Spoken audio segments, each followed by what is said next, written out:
Queridos irmãos, eu os cumprimento com muita alegria, na graça e paz de Cristo, o nosso Senhor. Também grato a Deus pelo privilégio de, no dia do Senhor, o primeiro dia da semana, nos encontrarmos mais uma vez, ainda através do nosso canal, mas gratos ao Senhor por essa liberdade, esta possibilidade. Dentro em breve, abriremos as portas da igreja também pela manhã. Isso se dará no primeiro domingo de setembro, mas considerando também o fato de muitos ainda não poderem participar conosco, em consideração que ainda que tudo esteja liberado, muitos irmãos ainda permanecerão impossibilitados de virem à igreja. Nós continuaremos com a graça de Deus a transmitir os momentos de culto que teremos aqui na igreja, para que os nossos laços permaneçam firmes, inclusive com aqueles que continuarão impossibilitados de virem à igreja. Nós estamos num momento do culto extremamente importante, costumamos a dizer, e eu também penso assim, que é o momento mais importante, quando a palavra de Deus será lida e explicitada e pregada para a nossa edificação, até porque nós entendemos com a própria Bíblia que ela não volta vazia, mas ela cumpre um propósito já estabelecido pelo Senhor. É sabido dos queridos que nós temos estudado pela manhã, ou nos cultos da manhã, o livro do profeta Abacuque, e nós já passamos por todo o capítulo 1, e hoje nós chegamos no capítulo 2, e nós leremos para a nossa reflexão na manhã de hoje, Abacuque, capítulo 2, do verso 1 até o verso 5. Portanto, abra sua Bíblia, por favor, e acompanhe a leitura desse texto. Abacuque, no 2º capítulo, nós leremos até o verso número 5. Por favor, abra a sua Bíblia e acompanhe essa leitura. Diz assim na palavra de Deus: Por-me-ei na minha torre de vigia, colocar-me-ei sobre a fortaleza e vigiarei para ver o que Deus me dirá e que resposta eu terei da minha queixa. O Senhor me respondeu e disse: escreve a visão e grava sobre tábuas, para que a possa ler até quem passa correndo. Porque a visão ainda está para cumprir-se no tempo determinado, mas se apressa para o fim e não falhará. Se tardar, esperam, porque certamente virá, não tardará. Eis o soberbo, sua alma não é reta nele, mas o justo viverá pela fé. Assim como o vinho é enganoso, tampouco permanece o arrogante, cuja gananciosa boca se escancara como o sepulcro e é como a morte que não se farta. Ele ajunta para si todas as nações e congrega todos os povos. Eis a palavra do Senhor para nossa reflexão nessa manhã, que Ele mesmo nos ajude, nos capacite a compreender a palavra e a vivermos essa palavra para a glória e honra de seu nome. Pense comigo uma situação muito difícil, consegue imaginar uma muito difícil, pessoal? Algo que esteja assim te perturbando, te incomodando muito. Pense numa situação que esteja te roubando o sono, a alegria, a paz. Pense nela. Pensou? É ruim? É. Mas pense também que você sabe de alguém, uma pessoa que você tem plena convicção que pode te ajudar a resolver o problema. Já pensou? Pensou aí? Aqui os irmãos pensaram? Pronto. Então você, assim, com muito custo, muita dor, muita tristeza, mas você vai até essa pessoa e diz a ela o que está te machucando. Porque você acreditava, você sabia que aquela pessoa podia te ajudar.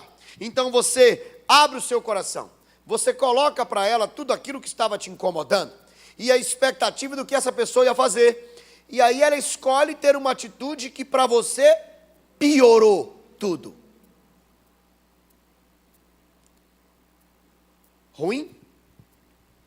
Foi assim que aconteceu com o profeta Abacuque. Exatamente assim. Um pouco mais profundo e mais difícil. O que nós temos no livro do profeta Abacuque é um contexto extremamente difícil e desafiador. Nós temos um momento na história em que o povo de Deus, nós vimos isso desde o início do estudo do livro, o povo de Deus estava distante do Senhor. O povo de Deus estava dissociado de uma vida de acordo com aquilo que o Senhor havia estabelecido. O povo de Deus estava rebelde. O povo de Deus estava promíscuo, idólatra. O povo de Deus estava vivendo longe do Senhor. Isso mexe com o coração do profeta. Isso perturba o coração do profeta, isso incomoda ardentemente. E aí, quando nós olhamos para esse contexto geral, nós vemos Deus levantando Abacuque, o abraçador, ou aquele que abraça, numa realidade extremamente difícil para o povo de Deus. E nós vemos o registro, no versículo número 2 do primeiro capítulo, de uma angústia. Percebam, ele diz: até quando, Senhor? Clamarei eu e tu não me escutarás, gritar-te-ei violência e tu não salvarás. E ele descreve no primeiro momento desse texto a sua angústia, a sua perturbação, em que o povo de Deus estava vivendo de forma extremamente desprezível, e o profeta está clamando a intervenção do Senhor, de maneira que o povo precisava ser transformado. Ele não conseguia conceber que Deus não fizesse alguma coisa, vendo o seu povo tão longe dele. Esta é a sua angústia, e ele se preocupa, ele volta-se para o Senhor, expressando isso que lhe machucava profundamente. Então, ele pede ao Senhor socorro, ele fala: Senhor, por favor, faz alguma coisa. E Deus ouve o clamor do profeta. Só que ao ouvir o clamor do profeta, ao manifestar-se soberanamente naquele contexto que foi alvo da oração do profeta, Deus resolve dar a ele uma resposta que definitivamente ele não queria. Se a situação estava ruim aos olhos do profeta, agora ela piorou e muito, porque Deus resolveu levantar o exército inimigo. Deus resolveu levantar um grupo de ímpios para oprimir e castigar o povo. Outra angústia. Presta atenção, por favor.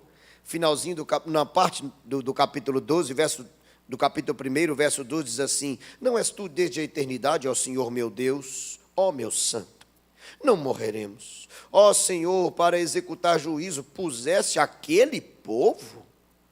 Tu, ó rocha, fundaste para servir de disciplina.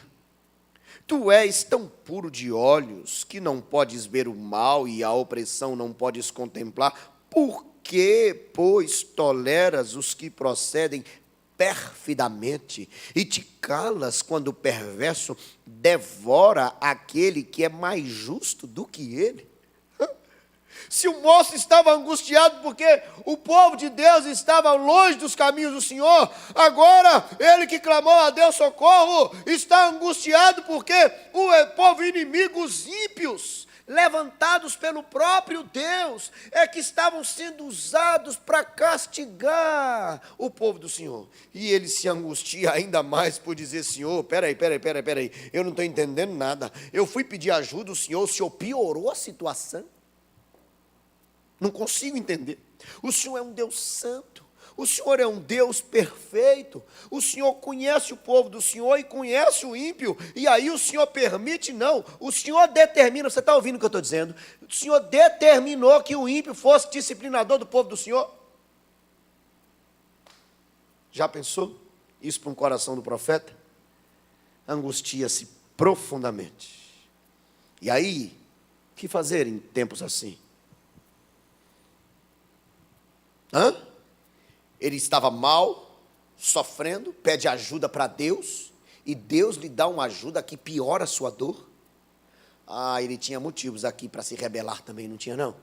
Motivos para se voltar para a conta de Deus e dizer assim, olha, eu tenho feito tudo certinho, eu estou buscando o Senhor, eu estou me preservando íntegro, pedi ao Senhor socorro do Senhor, e em vez do Senhor me socorrer, o Senhor piorou a situação, então o Senhor não está nesse negócio. Tinha razão para isso, humanamente? Claro que sim. Claro que sim.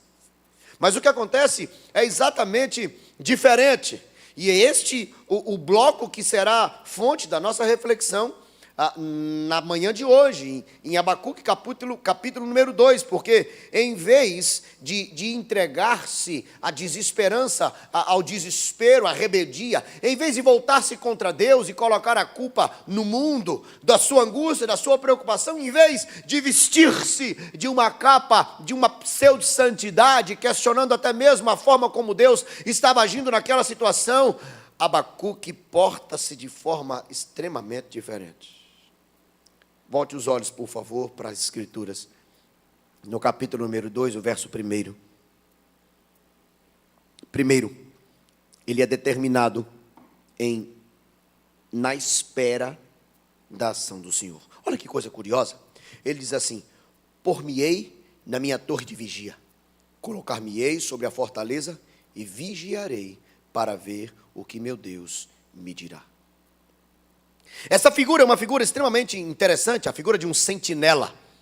Era comum naqueles dias, no alto do muro, no ponto mais alto da cidade, que ficavam ali os guardas, atentos, e olhavam ao longe, e sua tarefa, ou a tarefa daqueles que ali eram postos, era proteger a cidade, porque ele via vir um mensageiro, e o avistava ao longe, mas também estava ali para ver vir o inimigo. E quando isso era real, ele então chamava a atenção de todos para que se preparassem por aquilo que deveria acontecer. A tarefa do sentinela era extremamente importante para o bem-estar da cidade e para a manutenção da segurança, da estabilidade daqueles que estavam ali. E o que Abacuque faz ao ser invadido com a angústia em função daquele contexto que fora alvo da sua oração e da intervenção de Deus na história, não do jeito como ele gostaria que Deus agisse, mas em vez de voltar-se contra Deus, ele põe-se em sentinela.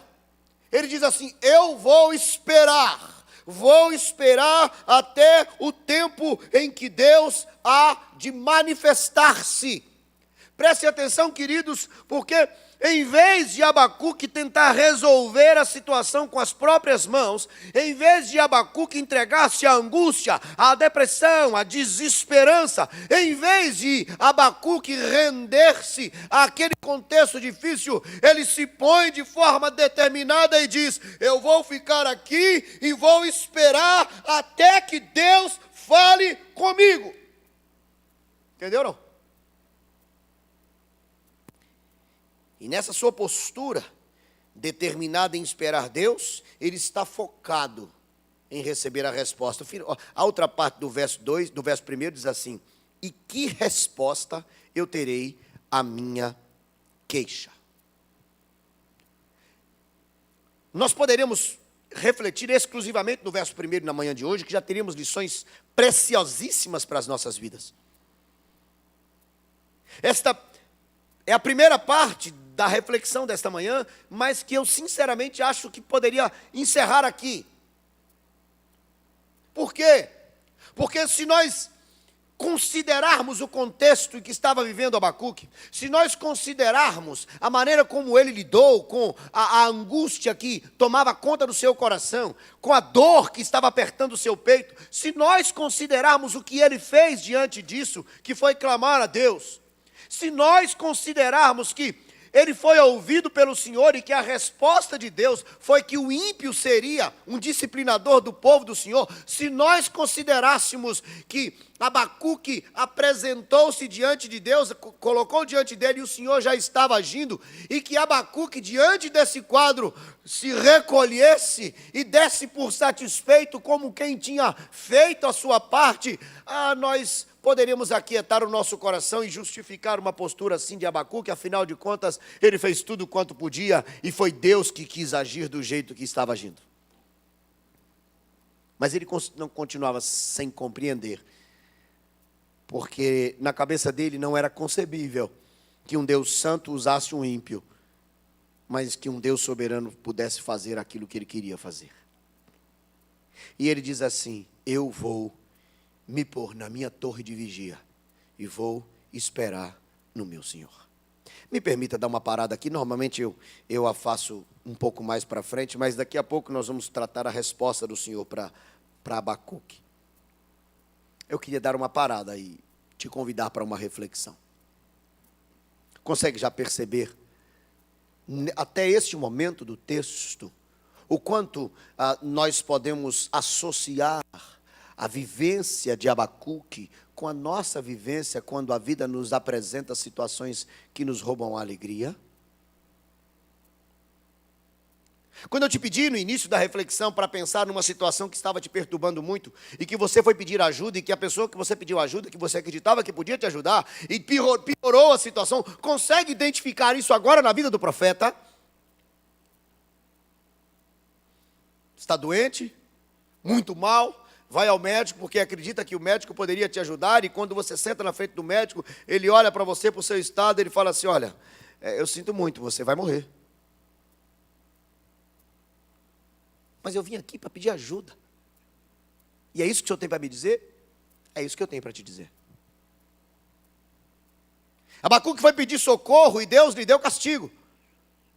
Não, Deus não lhe deu castigo, Deus lhe deu resposta. Soberanamente Deus entendia que é assim que tinha que ser, entendeu não? E aí Abacuque submisso ao Senhor, consciente de que ele servia a um Deus que coordena, que conduz a história, mesmo não concordando com a maneira como Deus estava agindo para resolver aquela situação, ele diz o seguinte: eu vou ficar aqui na minha torre de vigia, vou esperar o tempo que for necessário, porque Ele é o meu Deus e é a vontade dEle que importa, enquanto Ele não falar, eu não saio daqui. Quero te convidar, talvez você está aqui hoje de manhã, ou você está aí na sua casa, onde quer que você esteja nesse momento acompanhando nosso canal e essa mensagem, e você já desistiu de uma situação, fala: olha, eu já tentei, já orei, já busquei, mas a resposta que eu tive foi muito ruim, e esse assunto, esse problema eu deixei de lado. Eu quero te convidar na manhã de hoje, olhando para a palavra de Deus, que você se coloque na sua torre de vigia, firme, até Deus agir. Foi isso que Abacuque fez. E o que mais me encanta nesse texto não é a postura de Abacuque. Embora nos seja extremamente desafiadora, nos ensine profundamente. Mas o que mais me encanta nesse texto é a resposta do Senhor. E nós seguimos para a parte número 2 da nossa reflexão.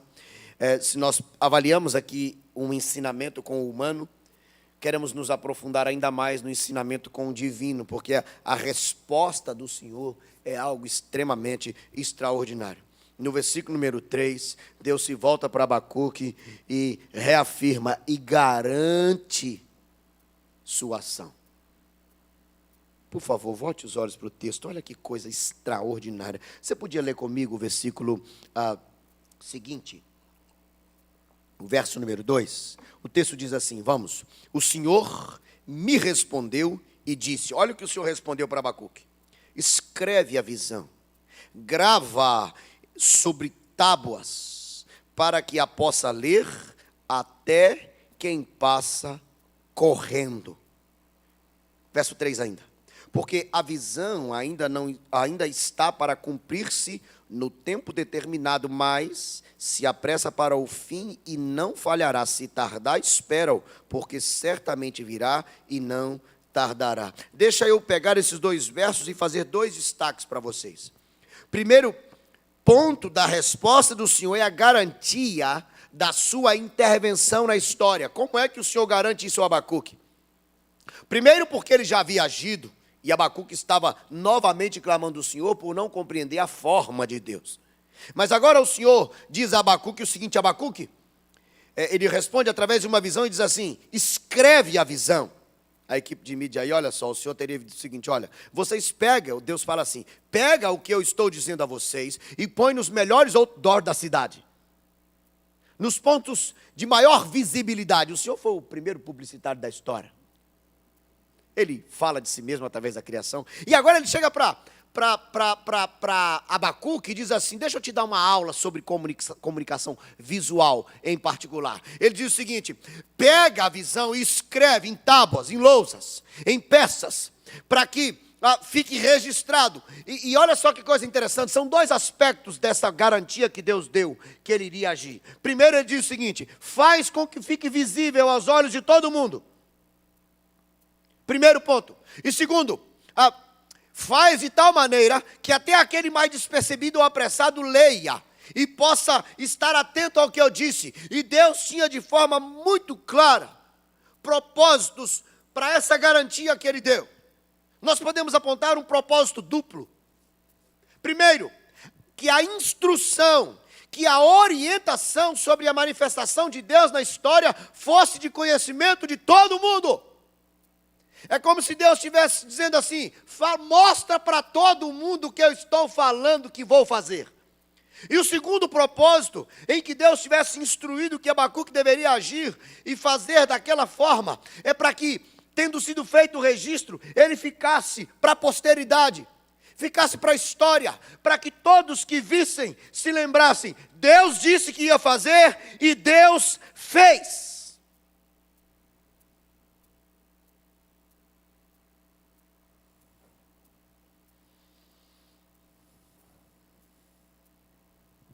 Deus fez isso comigo e com você. Estão aqui as tábuas. Está aqui o registro da resposta dele para nós. Ele fez com que ficasse registrado para nossa instrução. E para que todos, quando olhassem para cá, pudessem constatar a veracidade da retidão do Altíssimo em fazer cumprir tudo aquilo quanto Ele disse que faria para a glória do seu próprio nome. Deus responde a Abacuque e Ele lhe responde garantindo a sua ação na história. Agora, o próximo ponto da resposta do Senhor é para nós um desafio intenso. Sim, porque Deus garante a sua ação, mas Deus também ensina que Ele tem o tempo determinado para agir. Olha aí para o texto, gente. Não sou eu que estou dizendo. O texto, o Senhor diz o seguinte, olha, está para cumprir-se quando, gente? Quando? Vê no texto, versículo 3. No tempo determinado. E olha que coisa interessante, parece assim meio confuso o que ele diz depois, mas não é não. Porque ele diz, mas se apressa para o fim, não falhará. Se tardar, esperam. Porque certamente virá, mas ele afirma, não tardará. Então, por que esta colocação? Primeiro, para que nós compreendamos o seguinte, presta atenção, Abacuque deveria compreender isso, que Deus iria agir, ele deu certeza, pode registrar, mas que Deus não iria agir, nem do jeito, nem na hora que Abacuque queria que Deus agisse, entendeu ou não? Deus está evidenciando, deixando clara a sua soberania. Ele é Deus. Ele sabe a melhor maneira, mas levantaram-se os caldeus. Foi Deus que mandou. Mas que hora que Deus vai mudar essa realidade? É Ele que sabe.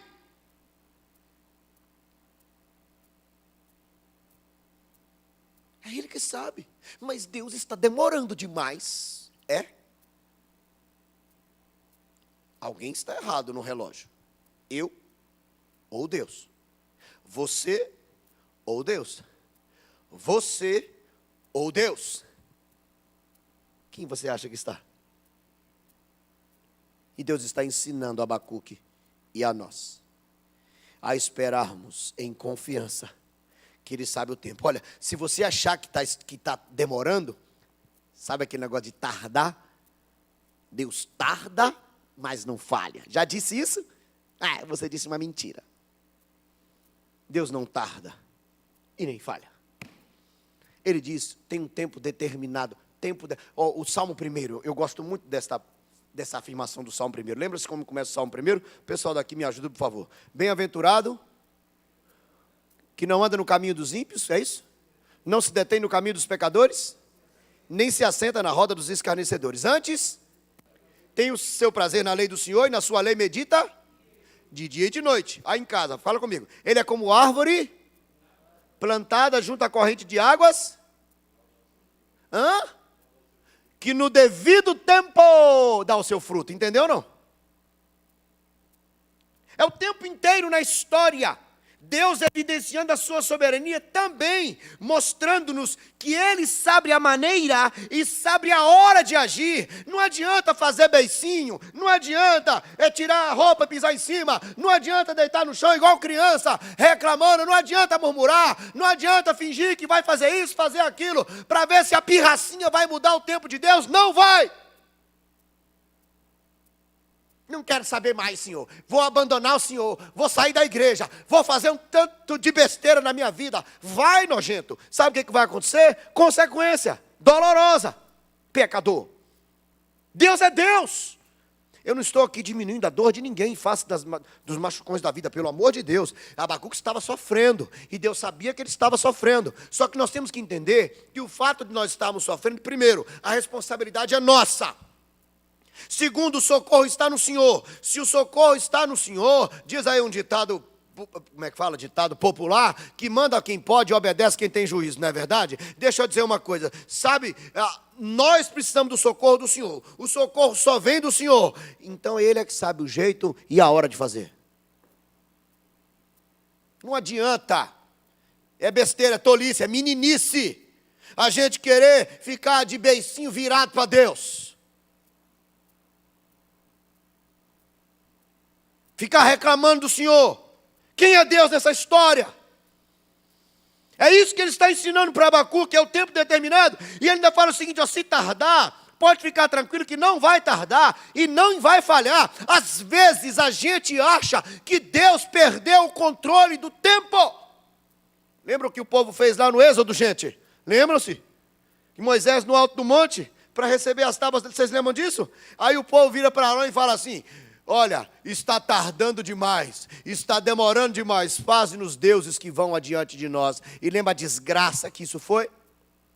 Todas as vezes que nós assumimos as rédeas do tempo, nós fazemos besteira, porque estamos tomando o lugar de Deus, e Deus é Deus. Está demorando? Quem é que acha que Deus está demorando para fazer uma coisa na vida dele? Levanta a mão assim para mim, vai. Quem tem coragem depois disso tudo. Mas a gente acha, não acha não? Eu levantei, não levantei? Culpado. Já me acusaram aqui. Acusaram não. Apontaram o fato de que eu levantei a mão. Você já sentiu isso? Eu poderia citar outros na Bíblia que tiveram a mesma percepção. E deixa eu te dizer, se nós não fôssemos passíveis de entender assim, isso não estaria registrado aqui. Quem sabe você está sentindo isso agora, hein? Essa pandemia está demorando demais. Ontem no culto com as crianças, e ontem o culto estava mais cheio, porque minha sogra está aí, ó, louvado seja o nome do Senhor. É brincadeira, não é sério, é uma benção. Minha sogra está aí, minha cunhada está aí, e Flor está aí, minha sobrinha.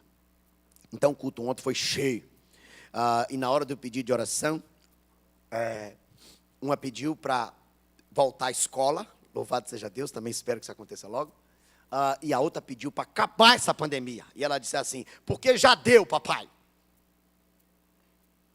Sim, você escutar isso de uma criança, eu também acho, na minha limitação, que já deu. Você não? Acha que já deu? Claro que a gente acha isso, mas e Deus? Primeiro, que se Deus achasse que, aspas, já deu, já teria acabado. E se não acabou ainda, porque Deus ainda tem coisa para ensinar desse jeito, nesse tempo. E sabe que hora que isso vai acabar? Isso vai acabar, se acabar, na hora que Deus definir que deve acabar. Se Ele definir que tem que acabar. Pronto! Pastor, que frieza, tem tanta gente morrendo, tem tanta gente quebrando. Não, gente, eu não estou desejando isso, eu estou constatando as coisas como elas são. Existe um que é Deus, é Ele que manda, Ele que é soberano, Ele que estabelece a hora. A gente não entende isso, a gente apressa as coisas, a gente aceita aquela porta que abriu, porque a gente não quer esperar a outra que não chegou ainda. Aí o sujeito casa com aquela pessoa que ele sabe que vai ser uma desgraça na vida dele, porque ele não quer esperar o tempo de Deus. Aí o sujeito faz um curso que foi mais fácil para poder atender o que o pai, a mãe ou ele queria, sem ter a orientação do Senhor, e vai ser um péssimo profissional o resto da vida.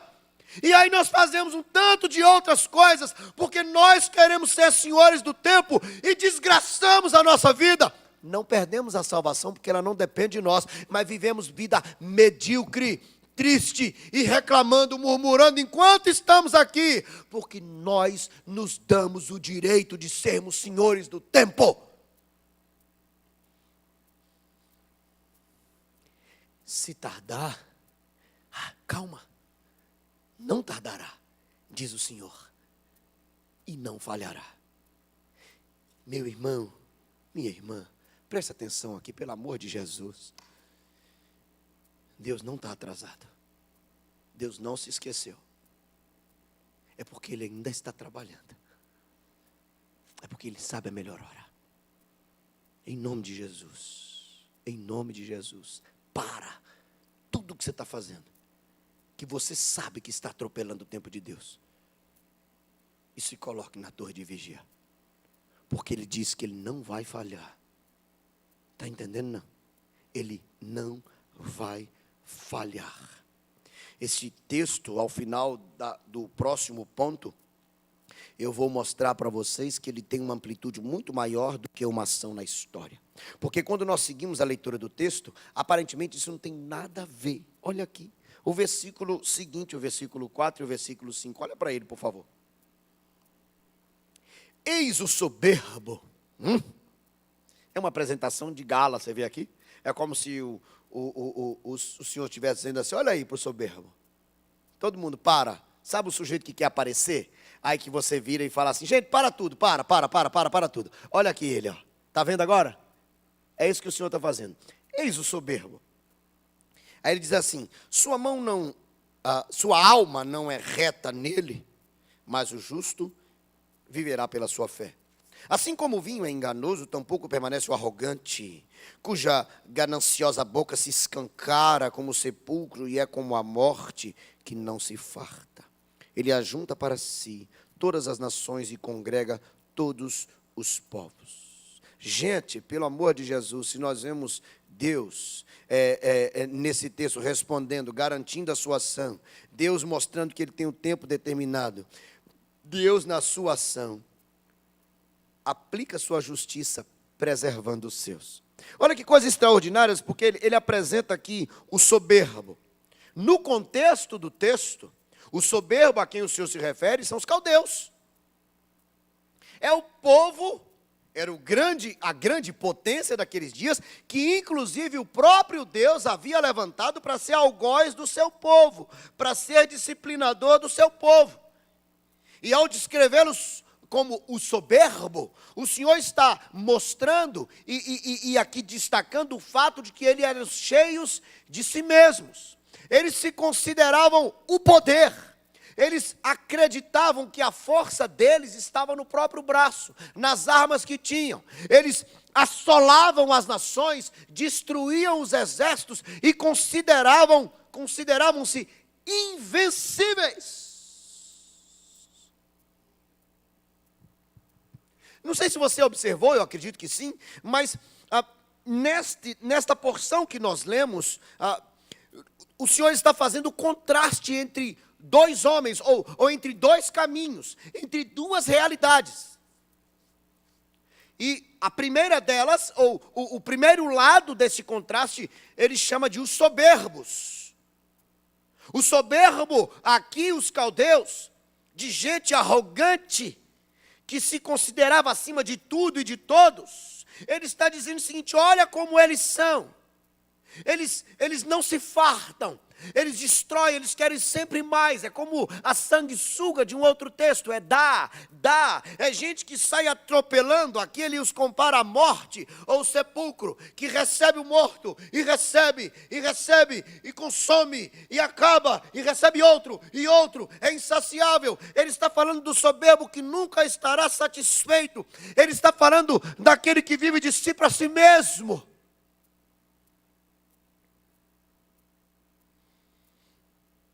Talvez você aí no seu lugar ou aqui, talvez nós paremos para pensar e fale: ai, graças a Deus, eu nunca serei como um caldeu. Não? Não? Será que nós não agimos de igual maneira, muitas vezes? Que é soberba? Pastor, mas eu não tenho um exército que saia aí matando. Não. E quando nós nos consideramos melhores que as outras pessoas? Pastor, eu jamais fiz isso na minha vida. Não. Quando você aponta o dedo para o erro daquele político, colocando como no chão, não apenas para apontar uma responsabilidade sua de eleitor, um erro na administração pública, mas para colocá-lo como mais pecador do que você, como quem diz o seguinte: olha o que ele faz. Você está dizendo assim: eu não faço isso. Como você trata o erro do irmão. Quando você faz, ou quando nós fazemos conversa, quando nós fazemos fofoca a respeito da vida do fulano e do ciclano, quando nós sentamos alguém no banco dos réus, sem direito à defesa, e taxamos por isso ou por aquilo, quando nós, por conseguirmos um pouquinho assim mais de dinheiro, comprar um carrinho melhor, uma casinha, um lugar não sei aonde, nós olhamos para os outros por cima. Quando tratamos os nossos filhos como se fossem posse nossa e pudéssemos determinar a vida deles. Quando nós nos permitimos, no contexto da igreja, exigimos que as coisas sejam feitas como nós gostaríamos que fossem feitas. Quando nós tomamos decisões à parte de Deus, como se nós soubéssemos o que é melhor para nós, sabe o que é isso, meu irmão? Soberba!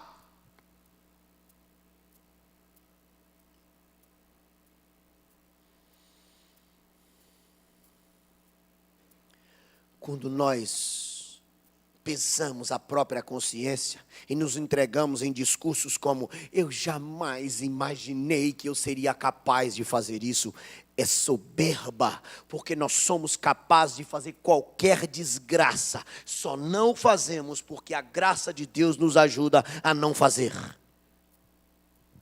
Não temos o direito de nos portarmos como juízes, sem temor, sem amor. Eu não estou dizendo que não devemos tratar as coisas, eu não estou dizendo que não devemos corrigir, eu não estou dizendo que não temos direito de escolher, de nos alegrar, eu não estou dizendo que nós não podemos crescer e ter coisas. Não, o que eu estou dizendo é que o Senhor conhece de longe o coração soberbo, e sabe como Ele trata com o soberbo? Ele diz no texto: Ele o abate.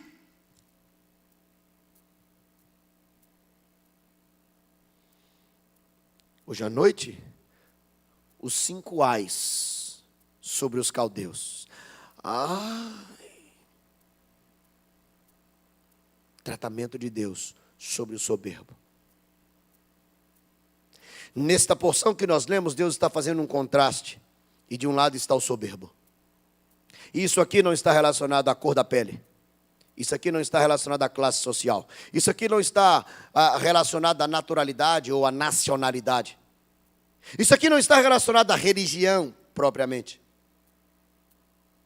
O Senhor está falando do coração do homem que enche-se de si mesmo, como aconteceu com Adão e Eva, como tem acontecido ao longo da história, na minha vida, na sua vida, e que nós, de maneira mascarada e às vezes assumida, somos e agimos como deuses, definindo nossas vidas e a vida das pessoas à nossa volta, como se nós fôssemos e tivéssemos o direito.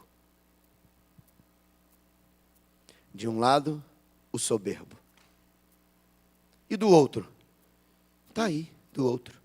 Do outro, o justo. Quem é o justo? O bonzinho? É o bonzinho? O justo é o bonzinho? É? Quem é bom? Não. Sabe quem é o justo?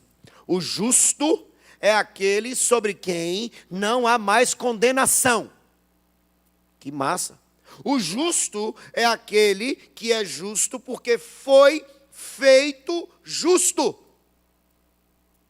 Sabe o que é justificação? Justificação é um ato forense, é um ato único e legal de Deus. Deus declarou alguém justo.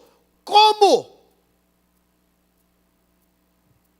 Deus declarou o justo justo exclusivamente por causa de Jesus Cristo. A justiça de Deus se aplicou na vida do pecador, na pessoa e na obra de Cristo. O peso, a condenação estava sobre ele, e agora aqueles que foram chamados pelo Senhor pela graça foram feitos justos. Não há mérito nosso, não há razão para nossa soberba. Não há motivos para olharmos para os demais pecadores como se nós não o fôssemos. É graça. E no texto ele diz o seguinte: o justo viverá pela fé. E nós precisamos compreender isso.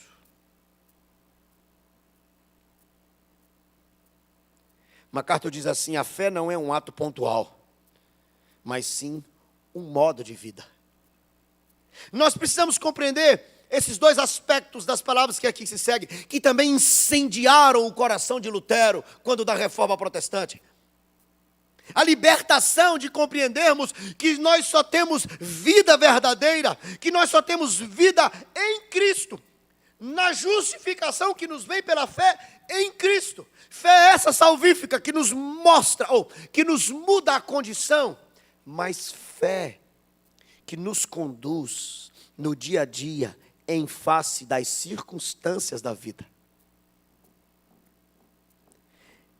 E o ensinamento é quando a vida se torna turva, difícil, dolorosa, e que uma vez é alcançado pela fé salvífica, tendo plantado fé em meu coração pelo Cristo, agora eu sou capacitado por Ele a conduzir a minha vida por esta fé. Está compreendendo? Eu não posso viver mais pelas circunstâncias.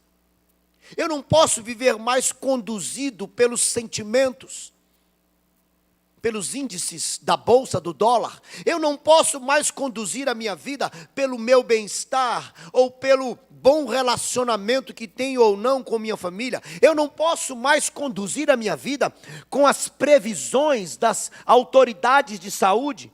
Eu não posso mais conduzir a minha vida na expectativa de que esse ou outro governo nos dê uma vida melhor. Eu não estou desprezando nenhuma dessas coisas, mas o que o texto está ensinando, que o justo, aquele que foi alcançado pela fé, conduz a sua vida pela fé no Cristo, que começou a boa obra e há de completar em nós. Aconteça o que acontecer, o justo olha para o Senhor, espera nele, confia nele e sabe que ele há de se levantar. Tarefa difícil para nós, porque nós somos absurdamente inclinados a querer as coisas do nosso jeito e da nossa hora. Isso é arrogância disfarçada de o bem-querer. Isso é soberba mascarada por uma boa intenção. O Senhor nos ensina que devemos ser humildes, por sabermos que a vida que temos, recebemos dele. E só temos capacidade de acertar e de ajudarmos uns aos outros a acertar, se estivermos em total dependência do Senhor. E sabe onde está o segredo? Aqui, na palavra. Mas eu tenho muita experiência de vida. A palavra tem mais. Mas eu já passei por isso, a palavra tem mais. A base, o divisor de águas, a régua de medir, é aquilo que o Senhor mandou a equipe de mídia da história registrar, a sua palavra, para que ela não seja o crivo e que nos leve a uma condição de humildade e dependência total do Senhor. Meu irmão, na manhã de hoje eu quero convidar cada um que está aqui e que está aí a nos colocarmos na torre de vigia e esperar como e quando o Senhor for agir, e crermos e vivermos pela fé que Ele mesmo plantou em nosso coração. Primeiro, para que sejamos aprovados por Ele. Segundo, para que possamos viver em paz. E viver em paz é viver em comunhão com o Senhor, ainda que haja guerra. Eu te convido a, neste momento, vamos nos colocar na torre de vigia.